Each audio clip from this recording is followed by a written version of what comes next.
Friend, स्वागत है आपके YouTube channel morning today target में। आज हम आपके लिए लेके आए हैं सीडीपी के प्रीवियस ईयर क्वेश्चन पेपर, जो आपके आने वाले एग्जाम के लिए काफ़ी ज़्यादा इम्पॉर्टेंट है।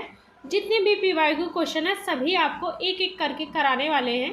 जैसा कि आप सभी जानते हैं, किसी भी एग्ज़ाम को क्लियर करने के लिए उसका पीवाईक्यू क्वेश्चन काफ़ी ज़्यादा इम्पॉर्टेंट है। इसलिए जितने भी पीवाईक्यू क्वेश्चन अभी तक पूछे गए हैं सारे आपको एक एक करके कराने वाले हैं। तो चैनल को ज़रूर सब्सक्राइब कर लीजिएगा, जिससे जो भी मेरी क्लासेस होगी सारी क्लासेस आपको मिलती रहेगी। फ्रेंड्स, आपको अगर सीटेट क्लियर करना है तो अपनी तैयारी को अभी से रेगुलर करते रहिए। डेली मॉक टेस्ट लगाइए, डेली प्रैक्टिस सेट देखिए और डेली अपनी तैयारी को अभी से रेगुलर करते रहिए, तभी आपका अच्छे नंबर से निकल पाएगा। तो चलते हैं क्वेश्चन पे। पहला क्वेश्चन है, संज्ञानात्मक विकास निम्न में से किसको द्वारा समर्थित होता है? तो बताइएगा। पहला है, जितना संभव हो उतनी आवृत्ति से संगत और सुनियोजित परीक्षाओं का आयोजन करवाना। दूसरा है, उन गतिविधियों को प्रस्तुत करना जो पारंपरिक पद्धतियों को सुदृढ़ बनाती हैं। तीसरा ऑप्शन है, एक समृद्ध और विविधतापूर्ण वातावरण उपलब्ध कराना। चौथा है, सहयोगिता की अपेक्षा व्यक्तित्व गतिविधियों पर अधिक ध्यान केंद्रित करना। तो बताइएगा, संज्ञानात्मक विकास किसके द्वारा समर्थित होता है? तो इसका राइट आंसर हो जाएगा यहाँ पे तीसरा, एक समृद्ध और विविधतापूर्ण वातावरण उपलब्ध कराना। इसका राइट आंसर तीसरा सही हो जाएगा। संज्ञानात्मक विकास का अर्थ होता है सोचने, समझने, सीखने और समस्याओं को हल करने की क्षमताओं का विकास करना। जैसे एक बच्चे का विकास तभी बेहतर होता है जब बच्चे को विभिन्न अनुभवों और संसाधनों से मुक्त समृद्ध वातावरण मिलता है, जिससे बच्चे नई नई चीज़ों को सीखते हैं और अपने ज्ञान का विस्तार करते हैं। इसलिए इसका राइट आंसर यहाँ पे तीसरा सही हो जाएगा। दूसरा क्वेश्चन है, मानव विकास डैश है। तो मानव विकास कैसा है? तो मात्रात्मक, गुणात्मक, कुछ सीमा तक अपनीय। चौथा है, मात्रात्मक और गुणात्मक दोनों। तो मानव विकास कैसा है? तो मात्रात्मक और गुणात्मक दोनों हो जाएगा। इसका करेक्ट आंसर यहाँ पे 4 ऑप्शन सही हो जाएगा। मानव का विकास केवल शरीर की लंबाई, भार जैसी मात्रात्मक वृद्धि नहीं है, बल्कि इनमें व्यक्ति के सोचने, समझने क्षमता, सामाजिक व्यवहार जैसे गुणात्मक परिवर्तन भी शामिल होते हैं। इसलिए मानव विकास दोनों प्रकार का होता है। तो इसका करेक्ट आंसर यहाँ पे 4 ऑप्शन सही हो जाएगा। तीसरा क्वेश्चन है, प्रकृति पोषण विवाद निम्नलिखित में किससे संबंधित है? तो आनुवंशिकी एवं वातावरण। दूसरा है व्यवहार एवं वातावरण। तीसरा है वातावरण एवं जीव विज्ञान। चौथा ऑप्शन है वातावरण एवं पालन पोषण।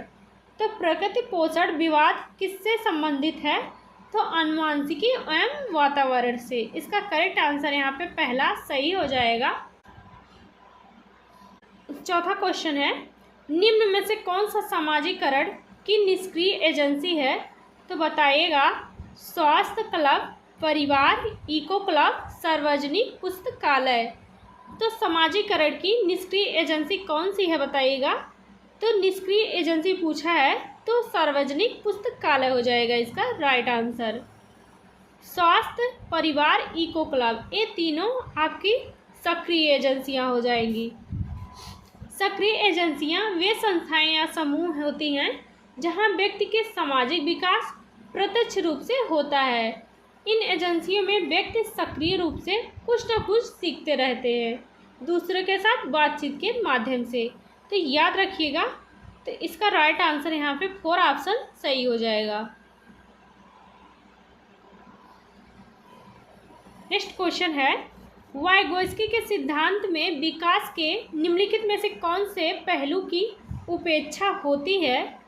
तो वाइगोत्स्की के सिद्धांत में विकास के किन पहलू की उपेक्षा होती है? तो सामाजिक, सांस्कृतिक, जैविक, भाषाई। तो इसका राइट आंसर हो जाएगा जैविक। वाइगोस्की का मानना था विकास सामाजिक और सांस्कृतिक संदर्भों में होता है। वाइगोस्की ने जैविक पहलुओं की उपेक्षा की है।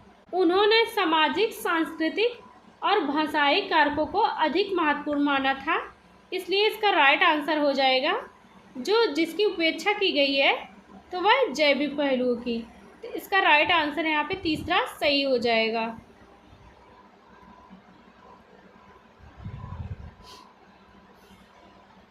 नेक्स्ट क्वेश्चन है, एक वर्ष तक के शिशु जब आँख, कान व हाथों से सोचते हैं तो निम्नलिखित में से कौन सा स्तर शामिल होता है? तो बताइएगा। मूर्त संक्रियात्मक स्तर, पूर्व संक्रियात्मक स्तर, इंद्रिय जनित गामक स्तर, अमूर्त संक्रियात्मक स्तर। इसका करेक्ट आंसर हो जाएगा इंद्रिय जनित गामक स्तर। जब एक वर्ष तक के शिशु आँख, कान, हाथों से सोचते हैं वह बच्चे इंद्रिय जनित गामक स्तर, सेंसरी मोटर स्टेज में होते हैं। यह पियाजे के संज्ञानात्मक विकास सिद्धांत के अंतर्गत आता है। तो याद रखिएगा, इसका करेक्ट आंसर यहाँ पे तीसरा सही हो जाएगा। नेक्स्ट क्वेश्चन है, रिया कक्षा पिकनिक तय करने हेतु ऋषभ से सहमत नहीं है। वह सोचती है बहुमत के अनुकूल बनाने के लिए नियमों का संशोधन किया जा सकता है। यह सहपाठी विरोध पियाजे के अनुसार निम्नलिखित में से किससे संबंधित है? तो बताइएगा। विषमांग नैतिकता, दूसरा है संज्ञानात्मक अपरिपक्वता, तीसरा है प्रतिक्रिया, चौथा है सहयोग की नैतिकता। तो इसका करेक्ट आंसर हो जाएगा यहाँ पे 4 ऑप्शन, सहयोग की नैतिकता। इस सहयोग नैतिकता में क्या होता है? इसमें बच्चे दूसरों के दृष्टिकोण को समझते हुए नियमों में लचीलापन और समझौते की आवश्यकता को पहचानते हैं। इसका करेक्ट आंसर यहाँ पे 4 ऑप्शन सही हो जाएगा। नेक्स्ट क्वेश्चन है, वे शिक्षक जो विद्यालय आधारित आकलन के अंतर्गत कार्य करते हैं उन पर अधिक कार्य का बोझ रहता है क्योंकि उन्हें सोमवार की परीक्षा सहित अक्सर परीक्षा लेनी पड़ती है। दूसरा है, उन्हें प्रत्येक शिक्षार्थियों को प्रत्येक विषय में परियोजना कार्य देना पड़ता है। तीसरा है, शिक्षार्थियों के मूल्यों और आवृत्तियों का आकलन करने के लिए रोजाना उनका सूक्ष्म अवलोकन करते हैं। चौथा है, व्यवस्था के लिए स्वामित्व की भावना रखते हैं। तो वे शिक्षक जो विद्यालय आधारित आकलन के अंतर्गत कार्य करते हैं, तो इसका राइट आंसर हो जाएगा यहाँ पे तीसरा सही हो जाएगा। विद्यालय आधारित आकलन में शिक्षक नियमित रूप से बच्चों का सूक्ष्म अवलोकन करते हैं ताकि बच्चों के मूल्यों, आवृत्तियों और सामाजिक व्यवहार का सही मूल्यांकन किया जा सके, जो बच्चों के समग्र विकास प्रक्रिया को प्रोत्साहित करती है। इसका करेक्ट आंसर यहाँ पे तीसरा सही हो जाएगा।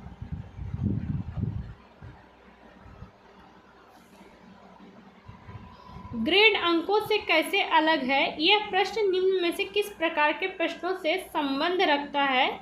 तो अपसारी, विश्लेषणात्मक, मुक्त अंत, समस्या समाधान।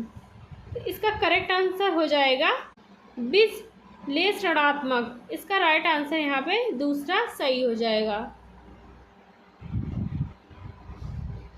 नेक्स्ट क्वेश्चन है, निम्न में से कौन सा स्टर्नबर्ग का बुद्धि का त्रिस्तरीय सिद्धांत का एक रूप है? तो बताइएगा। व्यवहारिक बुद्धि, प्रायोगिक बुद्धि, संसाधनपूर्ण बुद्धि, गणितीय बुद्धि। तो इसका राइट आंसर हो जाएगा यहाँ पे व्यवहारिक बुद्धि। स्टर्नबर्ग का त्रिस्तरीय सिद्धांत यह बताता है बुद्धि केवल एक प्रकार की नहीं होती है बल्कि यह विभिन्न पहलुओं में विकसित होती है। उन्होंने 3 प्रकार की बुद्धि बताई है। तो इसका राइट आंसर यहाँ पे पहला सही हो जाएगा। नेक्स्ट क्वेश्चन है, किसने सबसे पहले बुद्धि परीक्षण का निर्माण किया? तो बताइएगा। डेविड वेसलर, दूसरा है अल्फ्रेड वीने, तीसरा है चार्ल्स एडवर्ड स्पीयरमैन, चौथा है रॉबर्ट स्टर्नबर्ग। तो किसने सबसे पहले बुद्धि परीक्षण का निर्माण किया? तो इसका राइट आंसर हो जाएगा यहाँ पे दूसरा अल्फ्रेड वीने हो जाएगा। बुद्धि परीक्षण का निर्माण अल्फ्रेड वीने ने सबसे पहले किया था। अल्फ्रेड वीने ने 1905 में पहला बुद्धि परीक्षण विकसित किया था, जो विशेष रूप से बच्चों के मानसिक क्षमता का मूल्यांकन करने के लिए था। तो याद रखिएगा, इसका करेक्ट आंसर यहाँ पे दूसरा सही हो जाएगा। नेक्स्ट क्वेश्चन है, ध्वनि संबंधी जागरूकता निम्नलिखित में से किस क्षमता से संबंधित है? तो बताइएगा, ध्वनि संरचना पर चिंतन करना, उसमें हेर फेर करना, दूसरा है सही सही धारा प्रवाह बोलना, तीसरा है जानना समझना व लिखना, चौथा ऑप्शन है व्याकरण के नियमों में दक्ष होना। तो ध्वनि संबंधी जागरूकता निम्नलिखित में से किस क्षमता से संबंधित होती है? तो इसका राइट आंसर हो जाएगा यहाँ पे ध्वनि संरचना पर चिंतन करना व उसमें हेर फेर करना। ध्वनि संबंधी जागरूकता एक महत्वपूर्ण क्षमता होती है जो शब्दों की ध्वनियों की संरचना को समझने और उसमें परिवर्तन करने की क्षमता से जुड़ी होती है। ध्वनि संबंधी जागरूकता यह भाषा विकास पढ़ाई के शुरुआती चरणों में अहम भूमिका निभाती है। तो याद रखिएगा, इसका करेक्ट आंसर यहाँ पे पहला सही हो जाएगा। नेक्स्ट क्वेश्चन है, कक्षा कक्ष में जेंडर लिंग विभेद पहला है शिक्षार्थियों के निष्पादन को प्रभावित नहीं करता है, दूसरा है शिक्षार्थियों के हास्यों उन्मुख प्रयासों तथा अथवा निष्पादन का कारण बन सकता है, तीसरा है पुरुष शिक्षार्थियों के वृद्धि उन्मुख प्रयासों अथवा निष्पादन का कारण बन सकता है, चौथा है महिला शिक्षकों की अपेक्षा पुरुष शिक्षकों द्वारा अधिक किया जाता है। तो इसका करेक्ट आंसर हो जाएगा यहाँ पे दूसरा, कक्षा कक्ष में जेंडर लिंग विभेदन शिक्षार्थियों के हास्यों उन्मुख प्रयासों अथवा निष्पादन का कारण बन सकता है। लिंग आधारित भेदभाव और सामाजिक अपेक्षाएं छात्रों को मानसिक रूप से प्रभावित कर सकती हैं, जिससे उनका प्रदर्शन कमज़ोर हो सकता है। इसका राइट आंसर यहाँ पे दूसरा सही हो जाएगा। नेक्स्ट क्वेश्चन है, निम्न में से कौन सा सीखने की शैली का एक उदाहरण है? तो चाक्षुष, दूसरा है संग्रहण, तीसरा है तथ्यात्मक, चौथा है स्पर्श संबंधी। कौन सा सीखने की शैली का उदाहरण हो जाएगा? इसका राइट आंसर यहाँ पे पहला सही हो जाएगा। नेक्स्ट क्वेश्चन है, एक शिक्षक कक्षा के कार्य को एकत्र करता है और उन्हें पढ़ता है, उनके बाद योजना बनाता है और अपने अगले पाठ को शिक्षार्थियों की आवश्यकताओं को पूरा करने के लिए समायोजित करता है। वह है कर रहा रही है। तो सीखने का आकलन, सीखने के रूप में आकलन, सीखने के लिए आकलन, सीखने के समय आकलन। तो इसका राइट आंसर हो जाएगा सीखने के लिए आकलन। असेसमेंट फॉर लर्निंग, ये आकलन छात्रों के सीखने को बेहतर बनाने में मदद करता है और उनके विकास की दिशा में मार्गदर्शन प्रदान करता है। तो इसका करेक्ट आंसर यहाँ पे तीसरा सही हो जाएगा। आज के लिए बस इतना ही, आगे का कल कराएंगे। मिलते हैं नेक्स्ट क्लास में।